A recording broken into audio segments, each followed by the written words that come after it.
ezyZip. How to compress WebP to 100 KB.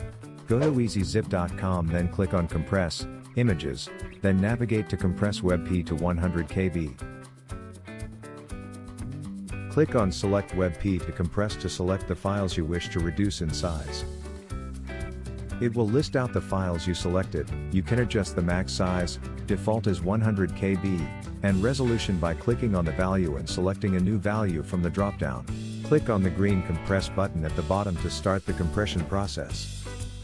Once all files have been compressed, you will be presented with files again. Click on Preview to see the new images in browser.